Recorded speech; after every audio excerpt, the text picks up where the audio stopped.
work this business 8 hours a day, 6 days a week at least. It's not uncommon during the middle of the week to with 35, 40 items. Like you figure out what works.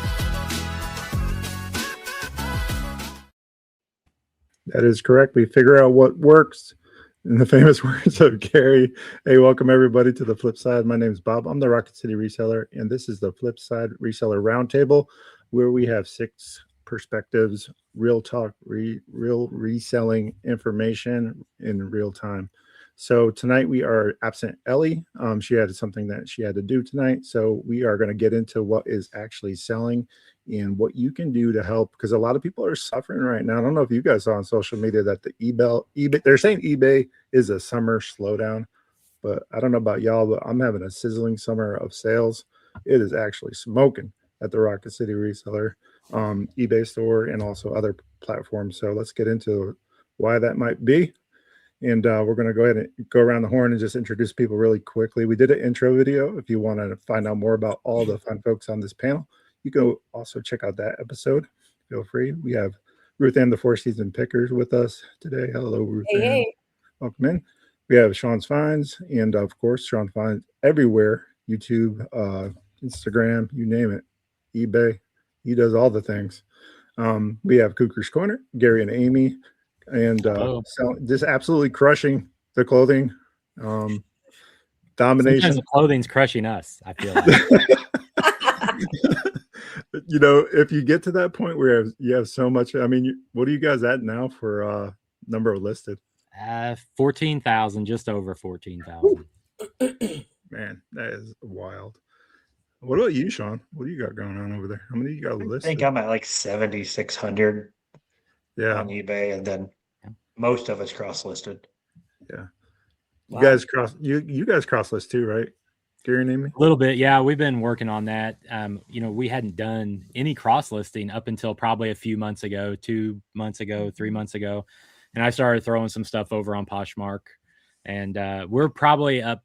I'm trying to do around 50 or so a day cross-list. Some of our older stuff that's on eBay, cross-listed over to Poshmark and see if we can get some traction. So I think we're close to 4,000 that I've gotten moved over there by now. So that's not bad. Yeah. That's pretty good, actually. What about you, Ruth Ann? How many do you have listed right now, do you think? Let's see. On eBay, I'm sitting at, let's see here, somewhere just under 2,000, I think. I was up over 2,000. Then I delisted a whole bunch when I started Whatnot. Now I'm trying to creep back up, and I'm cross-listing. I have a lot cross-listed now over to Etsy, and I'm thinking about chewing off Poshmark. I don't know. Educate me on Poshmark. I don't know. I just, because I'd like to have another place to put plush. Well, Poshmark is a good place to put it. Let me tell you, we are obviously niche down. If you're new here and you don't know what we sell solely plush. And Poshmark is actually number 3 for us right now. Etsy and eBay, it is absolute horse race between who's going to win this year. And we actually we are more profitable on Etsy than we are on eBay. So things just sell for a higher average sale price over there because of the content. Obviously, it's vintage, and vintage usually you can get a little bit more for. So, but we've sold so many plushies across all platforms. So don't hesitate in putting anything other than clothing on Poshmark. So I will say that you can sell crock pots on there if you wanted to. Shawn, I had a buyer the other day, and because I always list things a tiny bit higher on Etsy than on eBay. So I had somebody buy something on Etsy the other day, and like 5 minutes later bought it on eBay, the same exact. I don't know how it happened, but she bought it. It didn't get delisted immediately. Could take a minute with Nifty, yeah. So she bought it on eBay within minutes and then asked me to cancel the Etsy one. Same exact. So that was, I mean, how do you even find that item that quickly? Yeah. She must have seen it ahead of time on both. I don't know how it happened, but I think it's Google Ad Services. When the platforms push that stuff to Google, I think what happens is when they do a keyword search through Google, they're seeing that same item across multiple platforms. I think a lot of that. Sean, you were going to say something. What were you going to say about Posh? I think it's a common misconception that every time I post some random like BOLO or something that I sold on Poshmark, everyone's like, I thought Poshmark was just for clothes, and I've sold power on Poshmark, so I hardly list any clothes unless they just fall in my lap. It happens to be something good that falls in my lap. So I saw your at all. I saw your recent reel about the NASA Junior, like, I don't know, was it a spacesuit or a It space was for camp? like space camp. I think it was actually down in your neck of the woods is where it came from. I wouldn't be surprised. The space camp down here is very popular in the summer, I think specifically. it said Alabama on it. So Yeah, we are very fortunate to be in a Department of Defense type of town.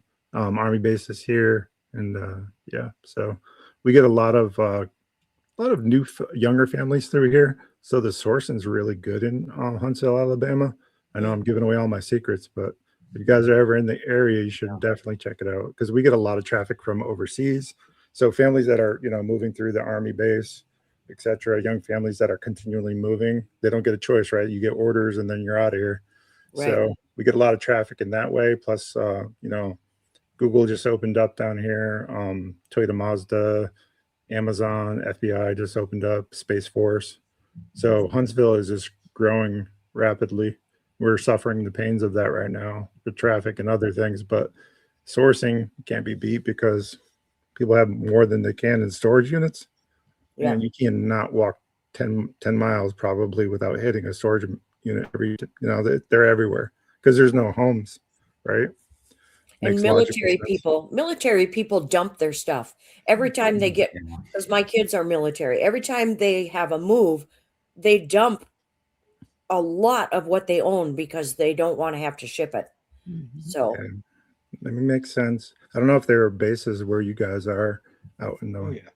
So I mean, it's not a bad strategy. Plus, a lot of people forget that military surplus is an option for sourcing.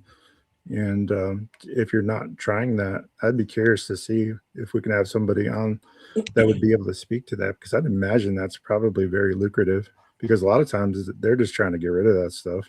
mm-hmm. There's some very expensive and very valuable pieces of military clothing. Certain ones, specially made stuff can go for hundreds, if not thousands of dollars.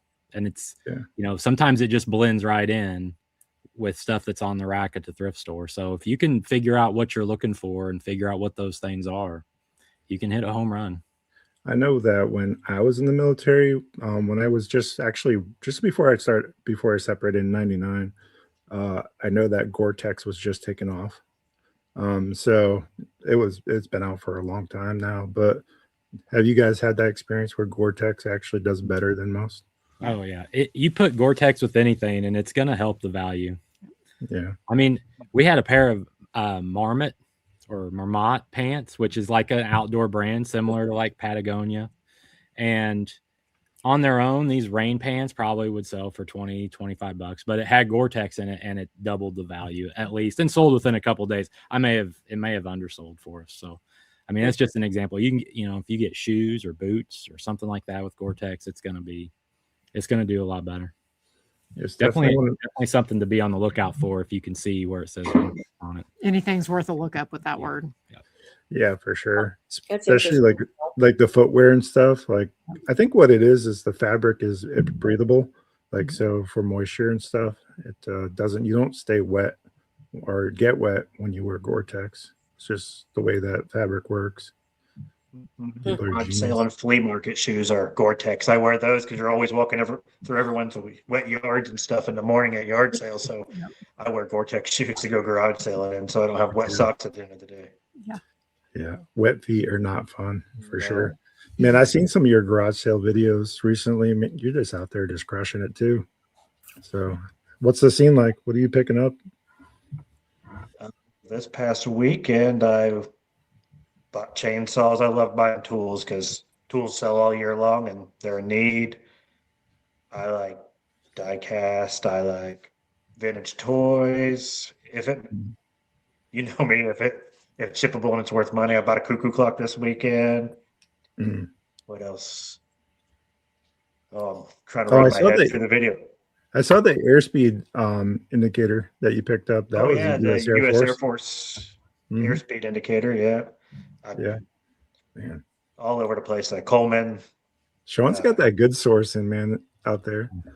What's the garage sale season or schedule look like for you, Shawn? Because I know for us, our season is pretty much over when it comes to neighborhoods. We like to hit a lot of neighborhood sales because it gives us a lot of garage sales all in one area. So we might be able to hit 2 or 3 on the same street, jump over a street, hit 2 or 3 more. So it's, for us, it's like the volume that we can go through. But by this time of year, like, it pretty much fizzles out.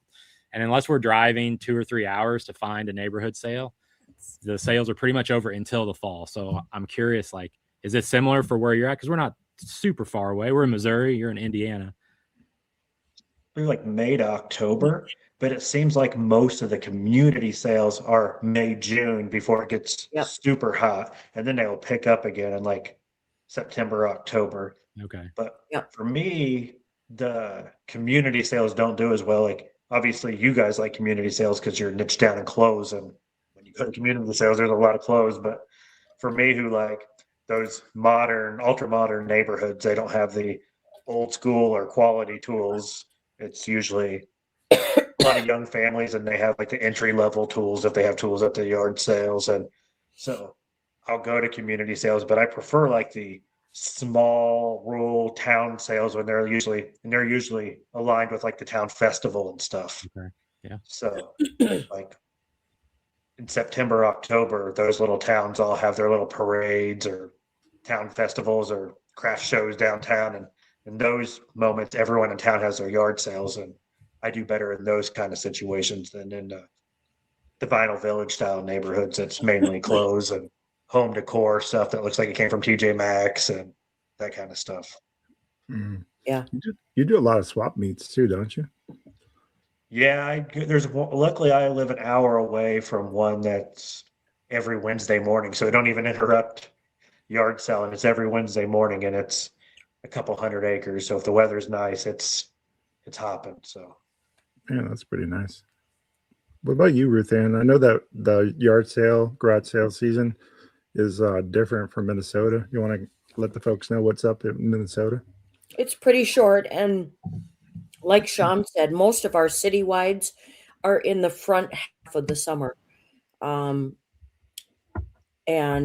there are garage sales that go all the way into the middle of October, but when you live in the Midwest anywhere, you have to shop like mad from April to October, and you just get inundated because once we get into the 40s, then we're stuck with only thrift stores or high bid, or if you're a storage unit buyer, that's one thing because that goes all winter long. But and I like the citywides, but it depends on what I'm trying to buy. If I'm looking for plush, I want to go to some of those newer neighborhoods that have some cool plush. But if I'm trying to stock up on glass, I want to go to the 70s houses. I want to go to the neighborhoods where I know people have been in that house for 40 years. They're the ones with the kind of gold that I need. Yeah, we were just talking about that back. Older. Yeah. I like the little old I rural want to go towns. to the houses where somebody that lives in there is maybe 70 years old. I know they've got my stuff. They're my people, They're the ones with all the taste and quality everybody's looking for now. We were just talking they're about holding on to good stuff. Yeah, behind the scenes about generational homes and how that area, if you're in an area with generational homes, the picking tends to be a bit better. I think that's why Ohio is so good. I know that Jimmy Old School Flips is out there. He actually moved specifically to Ohio because the picking was that good. Wow. That's So I think he was out in Nevada maybe, or California, somewhere out there west, and then he ended up moving because it was a no-brainer for him and his family. It kind of worked out. But generational homes is definitely where it's at. Yeah. What about estate sales for y'all? Do you guys do that at all? I got lucky this week and hit an estate sale. Everything there was a quarter. A Jeez. quarter. I said, what? A quarter? I mean, I picked up one item. I picked up a religious item this week. I paid a quarter for it. That night I got home and listed, and it sold before I went to bed for $85. A quarter.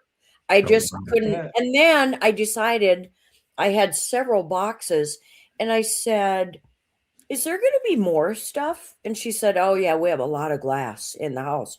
And, you know, you have to contain yourself. As Try did not you. to be too eager looking, you know? Right. I said, well, when do you think you'll bring the glass out? He said, well, do you want to go in and look? And I'm like, I would love to, you know, and No, I'm please still, no, please no. still trying to push down the excitement. So I ended up going in, and I actually ended up giving them more than they wanted because I couldn't walk out of there with a good conscience. Yeah. I just couldn't leave there with all those great pieces for a quarter. I just couldn't do it. Just goes So to show you there's still good estate sales out there. A lot of them are just out of control though. they are a lot of them that are run by companies, but this Yeah. was a family run, and they just had to get rid of their stuff. Those And are the best to get.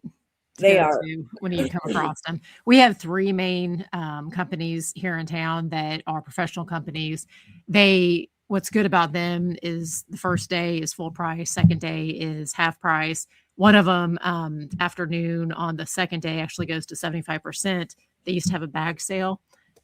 Gary and I used to really clean them out on bag sales. We're very efficient in what we do. When we had our antique mall booths, that's a lot of the ways we would source. And like the bag, it would be like a pretty good, almost the size of a trash bag. And they might say, okay, a trash bag's $10, whatever you put in it. Wow. So, I mean, a lot of it was, you know, the end of the sale type stuff, but, and like what you were talking about, you're saying like you made a connection with an estate sale company or someone who runs it. That can be very helpful for you later on. Yeah. And anytime you can make a connection, whether it's a real estate or even at garage sales, That's right. you have to talk and ask people questions when you're there. And like with you, you know, somebody said, would you like to see more? You know, that's not something that they're going to ask everybody, but because you No. express that interest or because you ask, hey, do you have more of these? You know, you might Right. be able to come across more 25-cent items or dollar items that turn into $50 or $85. Right. And I had like 4 big boxes. So they knew, you know, their whole interest was get rid of. So they couldn't wait to show me. So it was wonderful. We've been lucky to make some connections with some of the folks at some of our estate sale companies. And they've mentioned to us before, if we want to come to like a pre-sale or come look at the house beforehand, or, you know, maybe a house had a ton of clothes in it that, you know, clothes do okay at estate sales, but sometimes if it's overwhelming, then, you know, maybe they would rather have someone come in and look beforehand. And so, you know, if you can get into having a connection like that, that can be awfully helpful. Yeah. I think that that's something, if people are considering getting into selling, I mean, I think about Sean. I mean, he's got people bringing stuff to his back door, you know, and if you can, this morning I gave my Four Seasons picker sticker with my name on the back because at church, I've got an auctioneer that comes to my church. Well, I just told him, I said, I would buy a whole wagon of glass if it's still sitting there and, you know, nobody's buying it. I said, here's my card. If you ever get, you know, just make that connection because they might really need you someday. And it could be a real win-win for both of you. So Yeah, there's so much stuff. People just have so much now. It's just it's incredible. Sean, how's the estate sale game down there? Do you guys do that at all, or is it just most? I'll hit them up when I need to, but I found most of them in my area are a little higher than what I want to pay. Usually I have more to list than I could even handle, so I have no interest in going to an estate It's sale. like one more thing, Bob. Yeah, paying, but you know, if things get low and I need quality stuff, I will, especially if they're like in the winter, because here, like, well, The other three now you don't know. In the winter, it gets a No, little I thinner. used to know. I was from Connecticut, so Okay, I so was you born know and those. raised. I spent 20 years there. So Like very you'll familiar. never see like thrift store footage from me in Mm. the summertime because I Yeah. have no need to Right. go in. But in the winter, you'll see me pop in at a Goodwill or a Ben's location. Well, Yeah. guess what, y'all? I have a secret that you guys don't know. You want to hear it? Okay. That's gonna be awesome. Spill. Amanda and I did a thing that we seldom do. We went to a yard sale this weekend. What? What? You don't do yard sales? We 'Cause don't. you're a bins. You're bins. Well, people. we've been very lucky to have bulk buys and bins mostly and things of that nature. So we've always had a pretty good sourcing community, also friends and stuff like that. So networking, same stuff that you guys are doing, just on a smaller scale. Like I said before, Amanda's never met a stranger, so it's hard not to make connections when we're out and about.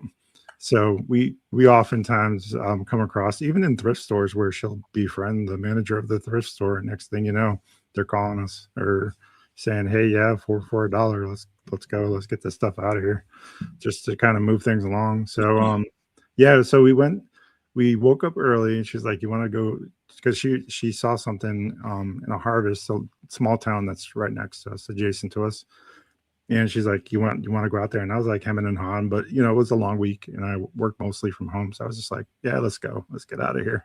Try to change the scenery.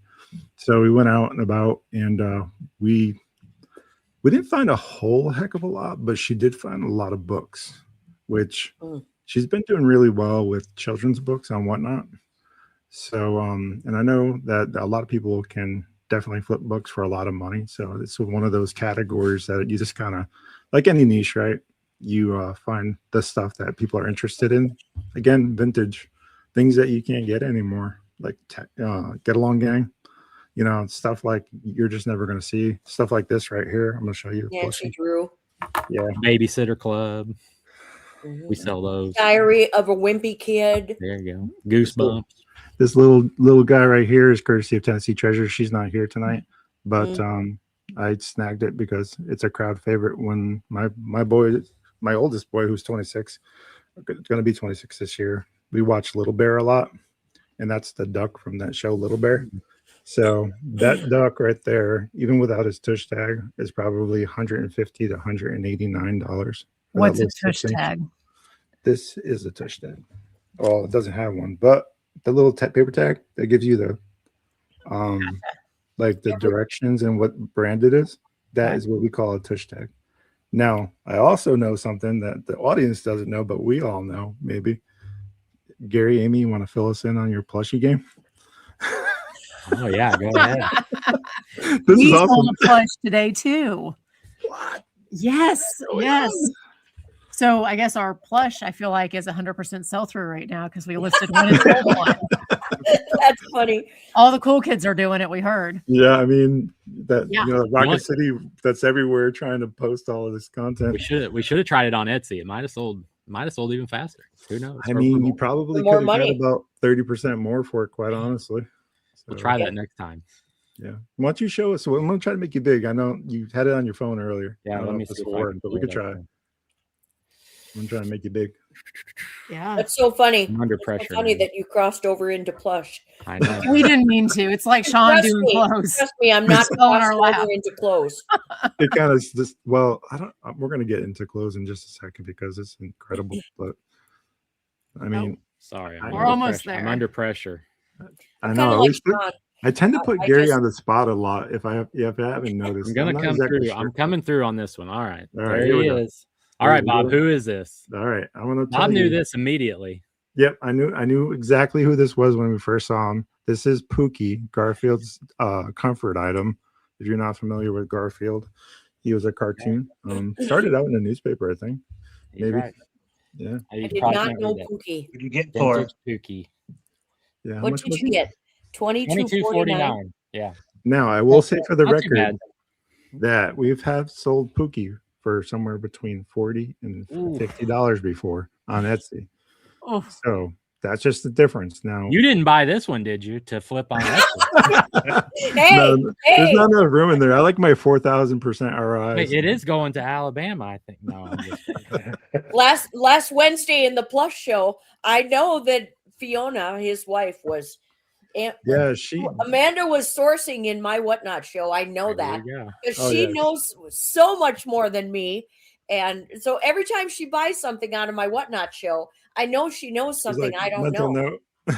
Yeah, you go look that up right after you get off, I bet. Yeah. Which is Well- fine. I'm totally happy about that. If I can get $4 out of it and she gets 40, I don't care. Yep. That's the best way to be when you're on Whatnot, because if Oh, not, yeah. it'll drive you crazy, which is why I don't do Whatnot anymore, because I can't get my mindset wrapped around it. I've sold, I mean, together, my Amanda and I have sold over 8,000 items on Rocket City. Now she's probably at, I think she's at 5,000 maybe sold, maybe more. I don't know on Fiona's finds, but she just has a different mindset. She's okay with the quick nickel, whereas I am more of a ogre about things. That's what happens when you're the CFO.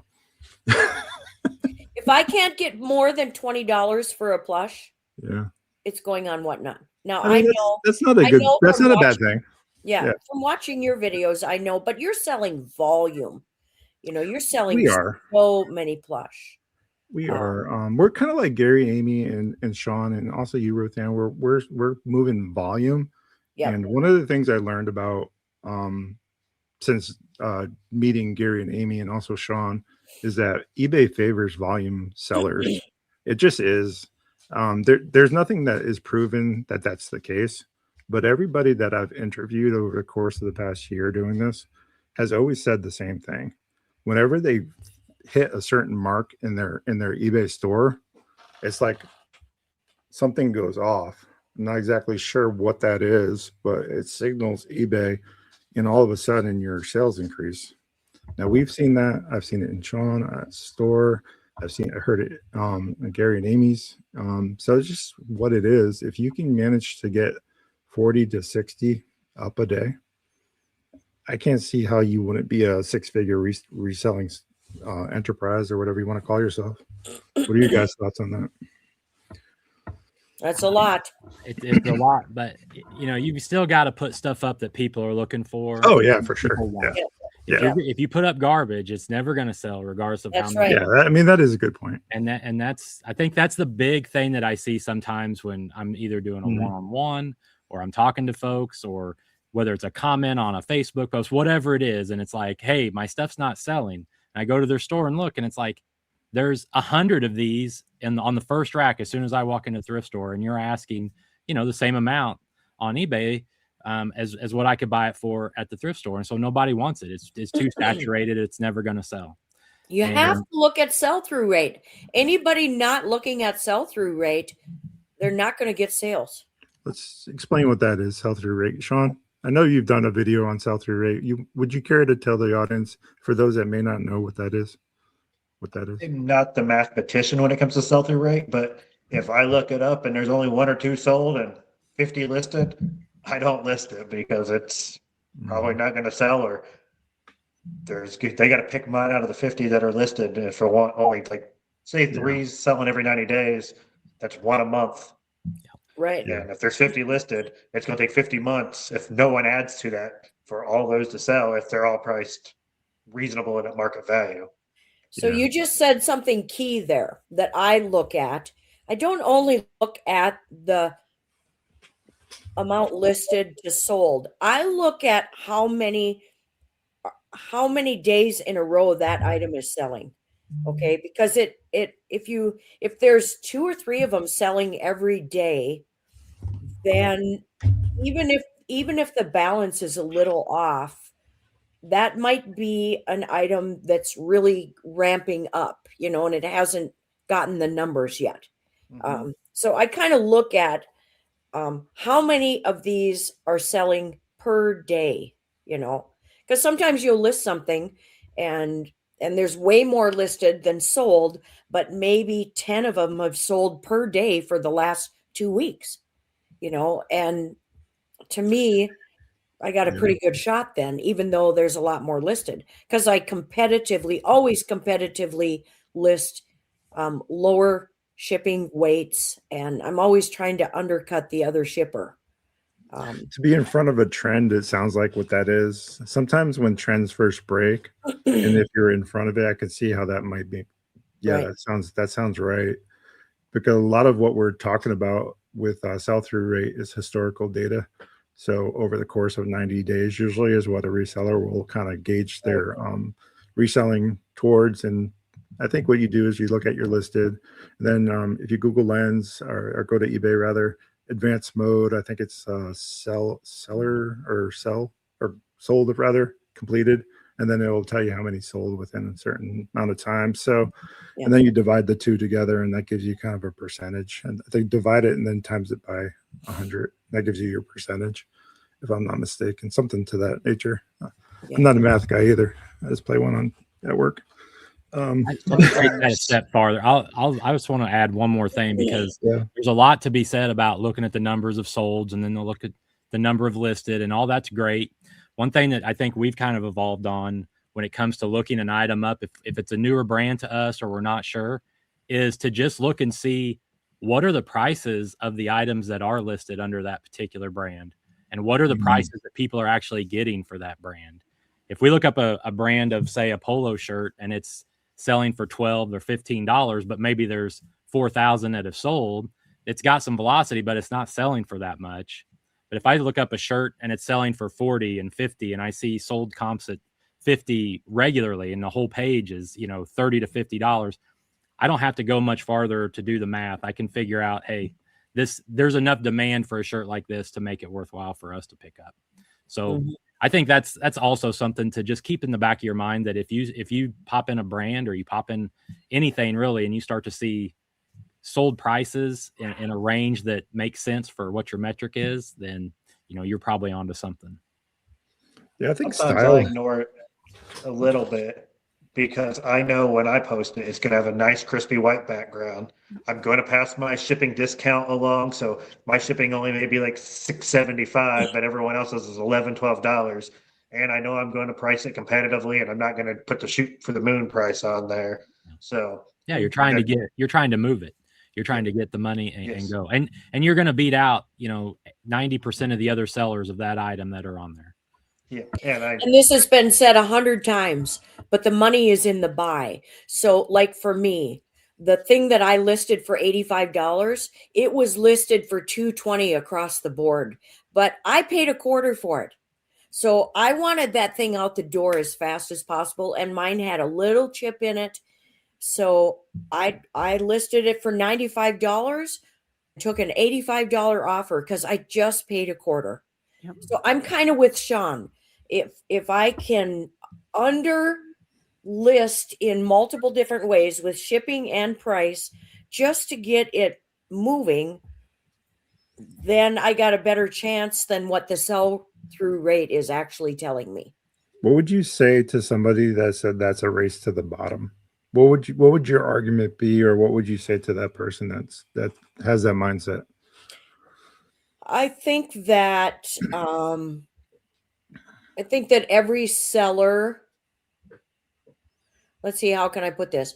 Every seller is going to do things a little different, and there were listed comps all over lots of different price ranges, 225, 175, 165, such a wide range of prices that I didn't really feel like I was bottoming out the market on it by listing it at $95, because there were some that were listed lower than mine.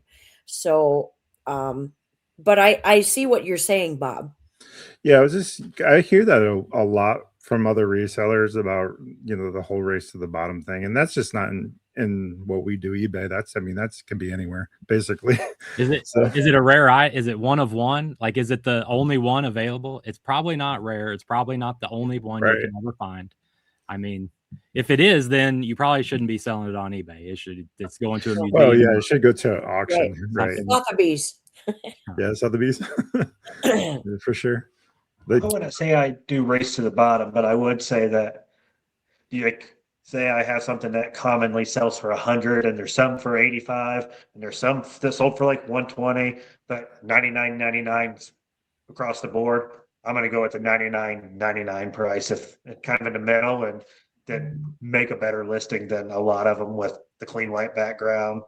I'm probably like Gary and Amy. We got a big number beside our name on there. So the buyers are going to see 15, 16, 17,000 or whatever it is versus some of the other ones that may say 102. So I know I have that advantage, and I'm going to all my descriptions say I'm going to ship the very next day. So they know that they're not getting it shipped in a week or whatever. It's going out the next day, and I point all that out, and I just make a better listing. And I know those that things it's going to stand out amongst the crowd. I think those things are important, like being top rated. Does it really give you really much? No, but I think it buys in confidence from the buyer, maybe a little bit, to see that you have so many sold and your ratings are so good. That I think you're right, Sean. You're right on the money there. That definitely, I think, plays into the overall picture. The fact that you're passing your shipping discount to the buyer is huge right now, because obviously the price of shipping is horrible. We've talked about doing that.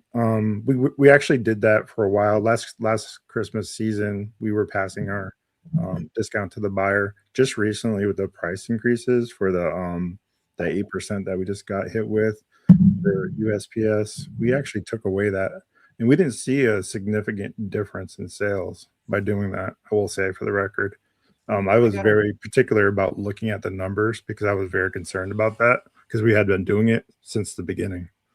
So I got a DM the other day. I put out a video of like the top 3 ways to make your listing stand out amongst the crowd. And I suggested passing your shipping discount along. And of course, in the comments, I got a lot of hate and people telling me I was dumb and I was losing out that $2, $3 every single time. And about a week after the video, a smaller seller messaged me and said they changed it on their page or on their eBay, and their sales had doubled from the normal from that week where they had changed it. So I think too many people get caught up in making an extra $1 or $2 every listing when we all buy insane margins. I'd rather move the item that I paid $5 at a yard sale for $75 Me too. sooner than waiting to maybe make an extra $1 or $2 on shipping and waiting for the other one to sell before mine. Here's something interesting that may not matter soon, because eBay just recently changed end user agreements in regards to shipping. There's some language in there, and a lot of resellers have recently come out with videos about it. So you obviously go to some of the bigger channels and hear more about that. But what that basically means is the writing's on the wall. They're already doing it in different countries where you could kind of see where they're providing a label, kind of like Mercari would, where you don't really get to choose anymore how you purchase your label.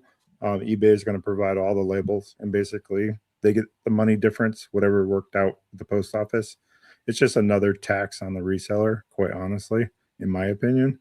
There are some people that are for it, that are just says it just makes it more, I guess, easier to run your business, and they're not really concerned about the onesie twosie dollars that you would have made off shipping. So there's different sides of the fence. What are your guys' thoughts on that?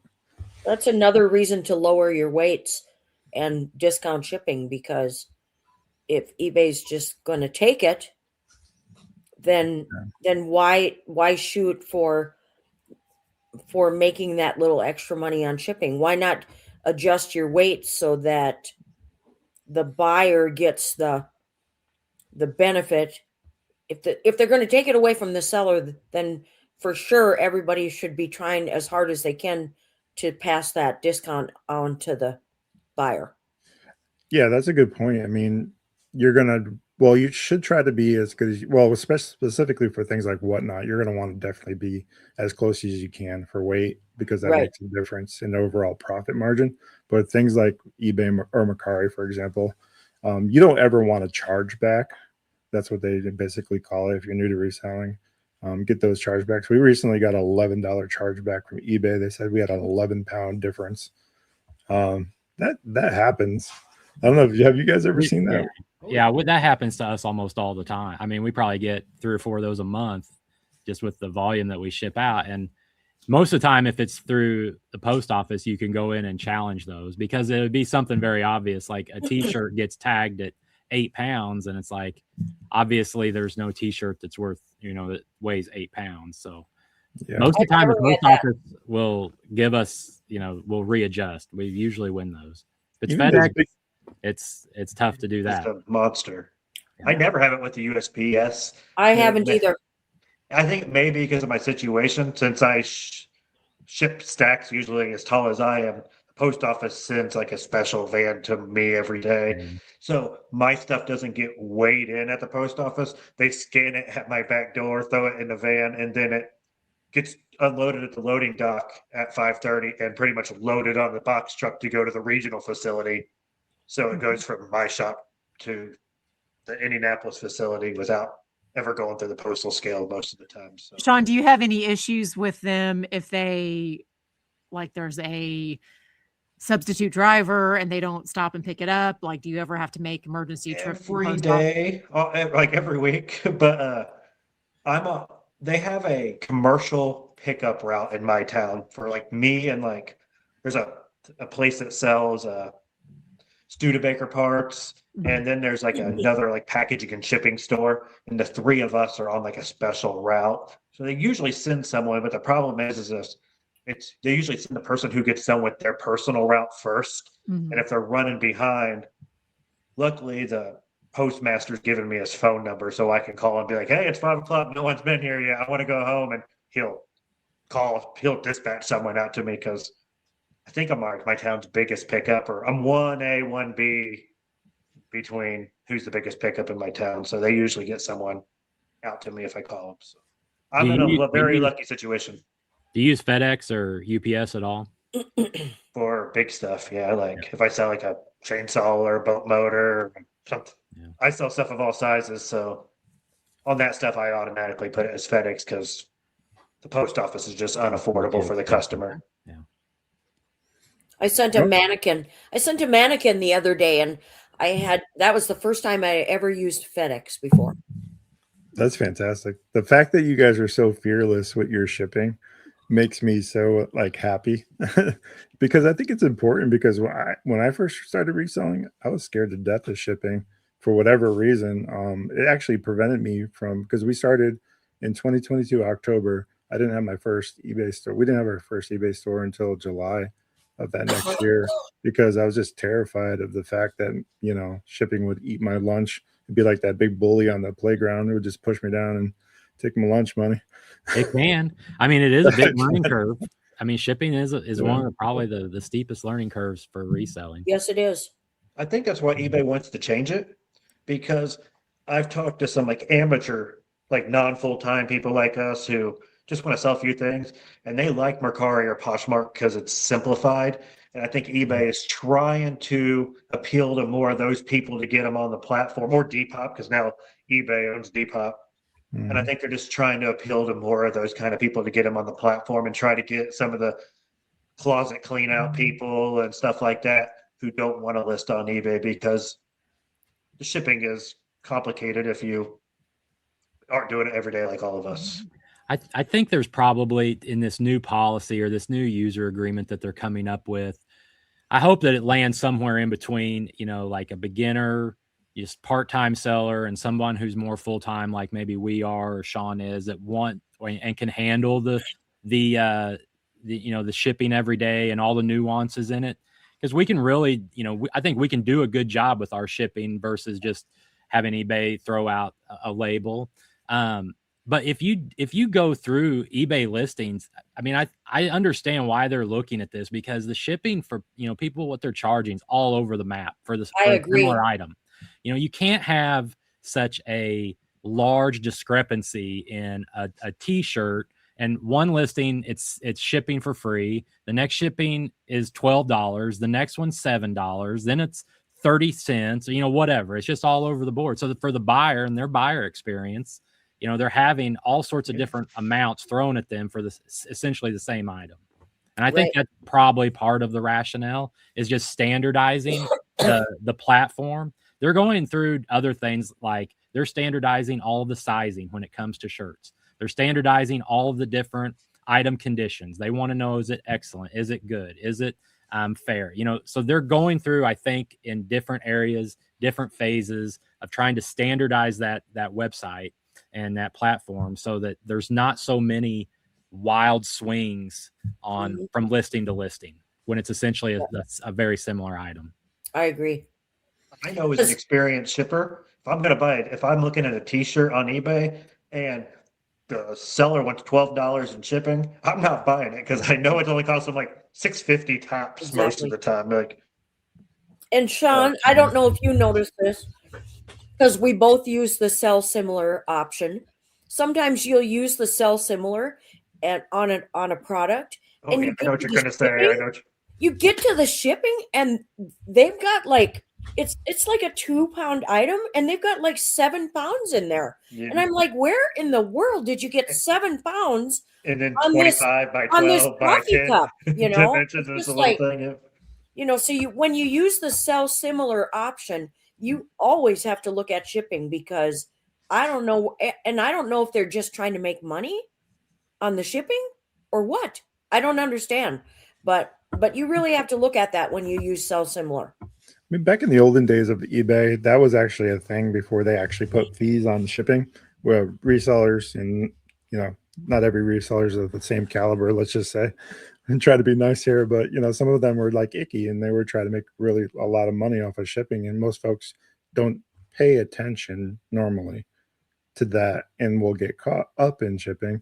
So I think that's a lot about what's going on. But now since they put fees on there, I think people are still doing it, maybe not to the degree of which it used to be done back in the day. So it's always an iteration. I think this is just the next logical step maybe for eBay to try to, like you guys are saying, standardization systems and processes of what we all use for our businesses.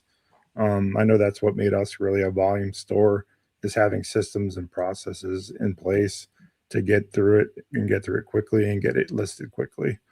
I know Gary and Amy, you have systems and processes in place. Would you agree? I mean, absolutely. Yeah. So I don't know.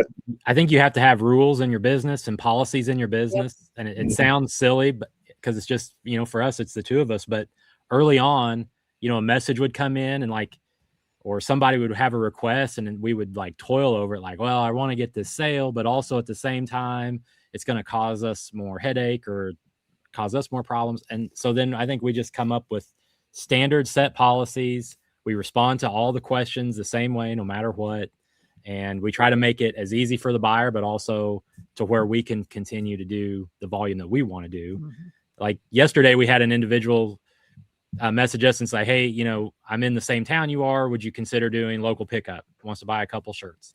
And, on the surface, that seems easy enough. We could just go grab them, go into town and meet them. But then it's when can we do that? Where can we meet them? What time? What happens if they don't show up? Then what happens if they want to return it later? Yeah. So we just tell folks, in that situation, it's hey, our store policy. It's not me personally. It's not Amy personally. It's just, this is our store policy. We don't do local pickup.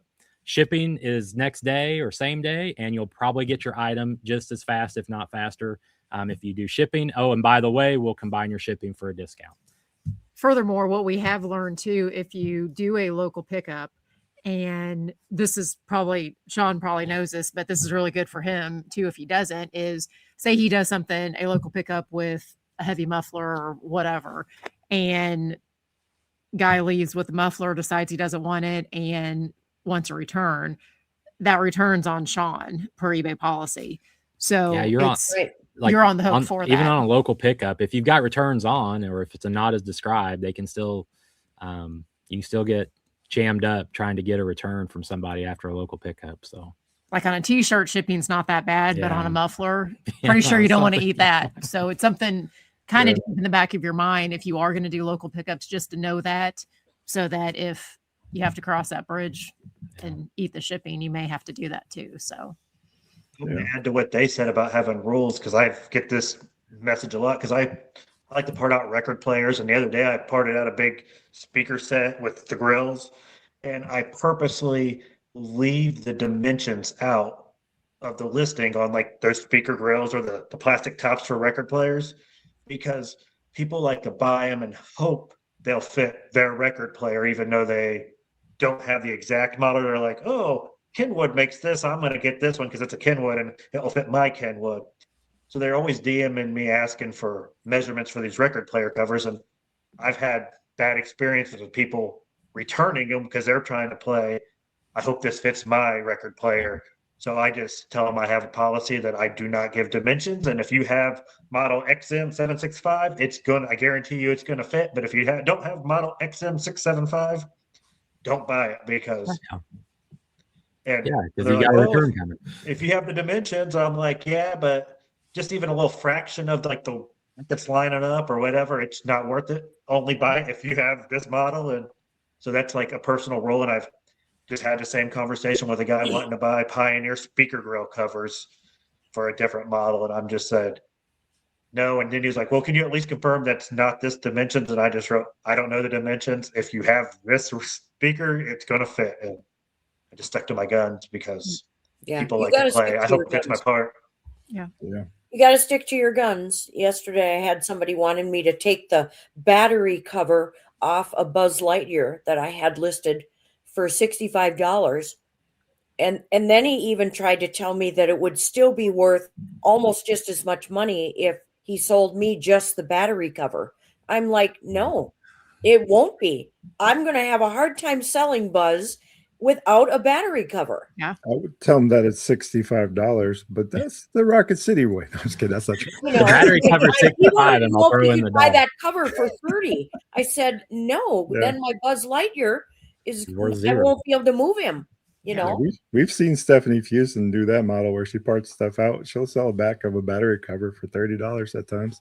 So I would too if my Buzz Lightyear was broken, but he's mint. right. So, and that's the thing. People are going to always try to game the system, and Yep. it's okay because you know what? That one buyer, there's 1,000, maybe 7,000 more that are just fantastic. And then you got to just try to remember all those fantastic transactions that happen day to day.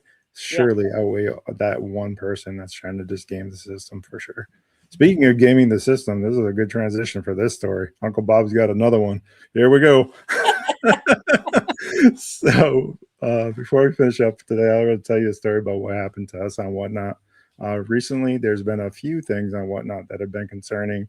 There is currently a scam apparently going around Whatnot where people are signing up for Whatnot to get the $15 credit.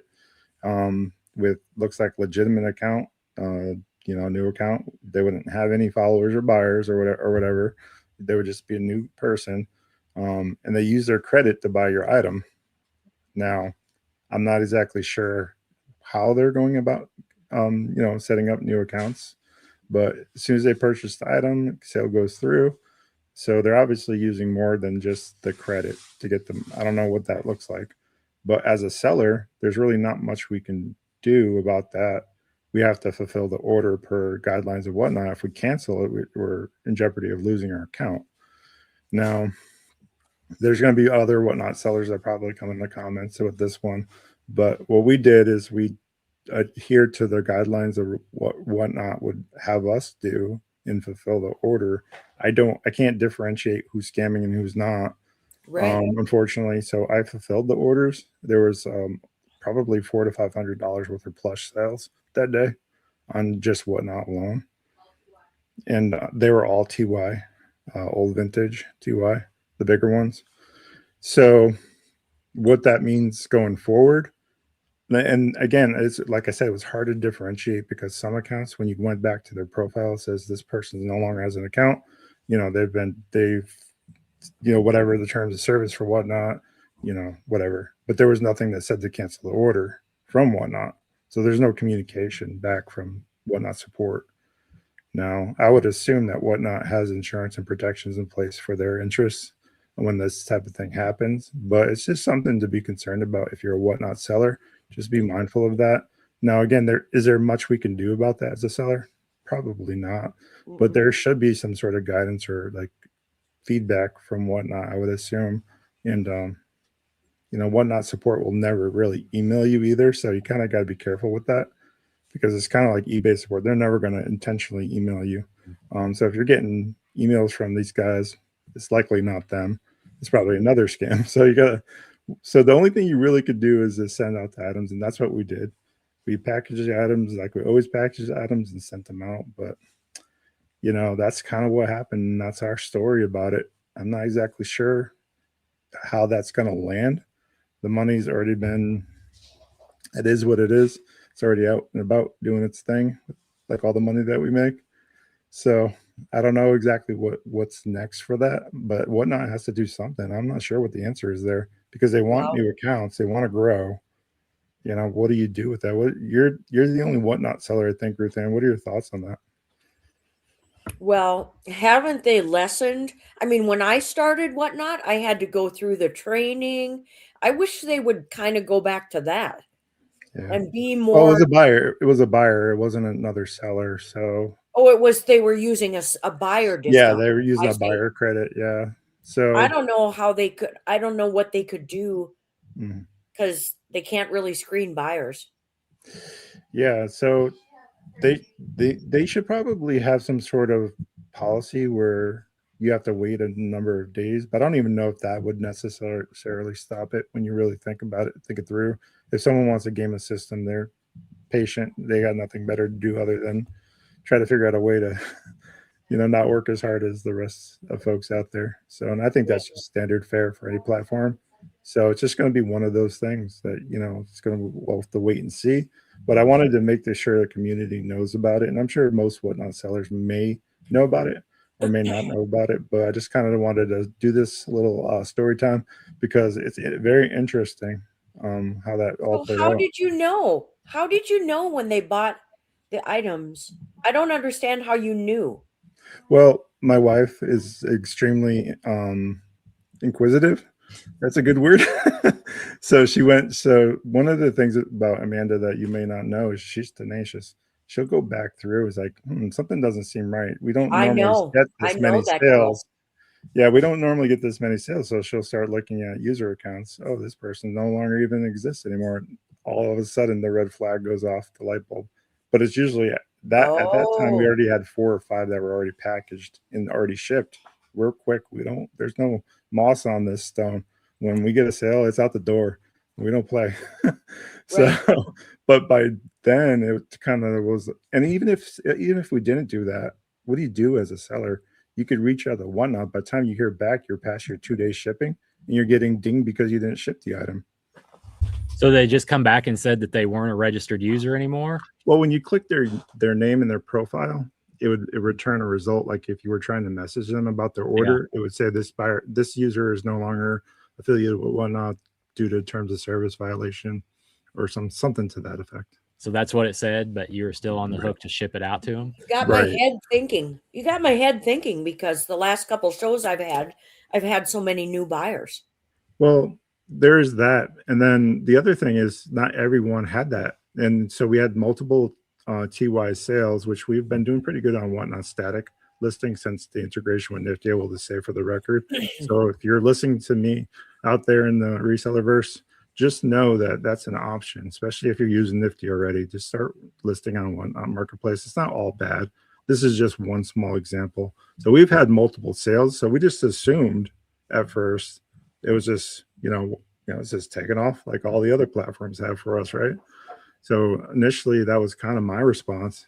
And then Amanda's just more inquisitive, went and found it out. So, and then we talked to other Whatnot sellers, Mama Cat Thrifter, who is a powerhouse on Whatnot, and she's a high volume seller, said, yeah, there's something going on right now. It's all over the forums. And she knew that that was happening. So it's unfortunate that we're not getting more communication from Whatnot about it. It's like it's a good thing for you. You got paid. I mean, there's that. Whatnot's problem. They need to fix it on them. There's this. There's the angel and the devil on the shoulder. Yeah, having an argument about like what's right and proper. But I mean, at the end of the day, you did your job though. Like you have to ship it within 2 days, and you did what you're supposed to do. We're in good faith, right? So that's the thing. Is with intent, right? What's your intent? That's what always comes back to me with when someone does something that's really not, the greatest thing in the world. What was their intent? Because that for me is what makes the difference. And Amy, as a police officer, a lot of times things can happen, but what was their intent? And that kind of determines exactly what the law probably says to some degree. Maybe it helps them, maybe it doesn't. So Yeah. I don't know. I guess we'll find out what happens going forward in the future with whatnot. They need to do something though. There's no way that's a sustainable model for them. Right, for sure. So I wonder on that if it'd be interesting if you're an investigator for whatnot, if they all go back to one person specific, because correct me if I'm wrong, you send out you join for $15, I get $15 type thing. So I wonder if they all go back to one seller. well, yeah, we're talking about the actual metadata inside of their email during the creation process of their account. As a software engineer, that would be my first question, would be, these particular purchases by this reseller, it seems like it was like a pattern. So, and then some of the addresses were just like all in the same state. That's another thing. So using the metadata, you can kind of pinpoint where that actually originated and kind of go a little bit further. So a lot of people don't realize every time you send something electronically, there's metadata. You can turn off your cell phone and it will still track you. So a lot of people don't know these things, but those are some of the things that you can. Now it's always after the fact, so it's hard to say. They need to make an example once they do catch somebody, though. That'll definitely help for sure. The address is different. The addresses were different, and my wife's saying something from the other room. What? Some of I guess she Google searched some of the addresses, and she said they were like bushes and lots. Yeah. Let's take a road trip. We'll investigate it and figure it out. I know, right? That would be so much fun. First of all, we'd have to stop at some thrift stores for sure. I'm down. I've seen this happen maybe 3 times ever on eBay, is where I'll send a package out and then maybe a day or so later, eBay will send a message and say, hey, the buyer of this, order is no longer a registered user. Don't send the package. But if you have, like, you're covered. eBay at least did the right thing and let us keep our funds. But they do have some sort of algorithm or, data that will trigger a red flag for certain buyers that sign up. So maybe Whatnot will get on the ball and implement something like that. Yeah, there's definitely tech out there that can help with that. I mean, the future state of AI already is existing, and they're probably using agentic AI to do these scams. Quite honestly, you can have an entire task force of like bots out there doing these types of things now. It's a brave new world we're living in. So, Scary. we do have instant payout too. As soon as we click that complete order, we're paid. It's a done deal. So that's a good benefit. It is a good benefit, and we worked hard towards it. At 1,000, for those that don't know, once you get 1,000 sales, you get instant payout, and Whatnot could be a lever for a lot of people because of that. If you have a bill due, flat tire, you don't have the money, get on. You could have it within just an hour. That's right. Yeah, so it's definitely something to think about. If someone, it takes a while to build a community and a presence on Whatnot. I'm not saying you should just go out Whatnot and expect hundreds of dollars right away. It does take some time and some grind, but if you're a tenacious person like the 4-season picker, you can get it done quick. I was at a pawn shop. I was at a pawn shop the other day, and I recognized a tote behind the counter, and they had a piece of paper taped to it, and it said Whatnot. So I asked the guy working, and they pull their stale inventory that's been sitting on the shelves at the pawn shop, and they're running Whatnot shows now at this particular pawn shop. So that's cool. Stale inventory. Yeah, might as well get it out there in front of more eyes. When brick and mortars are doing the same thing, the writing's on the wall. Eventually, I think there's going to be a lot more online reselling. And what does it mean for shipping and all the things we're going to talk about in the next episode? It's going to get good, y'all. So there's a lot coming. There's a lot that we didn't talk about. We're going to cover on the next episode. There is a watchdog group that is actually petitioning in the UK for the eBay Depop buyout, that they're saying that it is unfair and unjust. So more to come on the reselling podcast roundtable. FlipSide. Woohoo! Let's go. Well, we appreciate you guys hanging in there with us during this podcast, and we appreciate you guys in your viewership. We're going to go around the horn and remind people where we can find each other on social media. Ruth Ann, where can they find you? Instagram, Facebook. I'm a new content creator trying my best to get out there. I sell on Whatnot, Etsy, eBay, and I am going to branch out to Poshmark soon. Four Seasons picker everywhere. I pick and sell out of Minnesota. Woo. Let's go, Sean. Where can they find you out there in the internet resellerverse? Fine. Facebook, Instagram, TikTok, YouTube. I think that's it. Those 4 places. Gary, Amy. We are Cougars Corner, Gary and Amy, mainly doing clothing. You can find us on YouTube at Cougars Corner, Facebook, Cougars Corner, TikTok, and Instagram. And of course, I'm Bob, the Rocket City Reseller. You can find us everywhere at Rocket City Reseller, specifically eBay. If you want to purchase from us, Rocket City Reseller HSV will get you there. And we appreciate you again. Remember, if you can't be good at it. We'll catch you on the next one.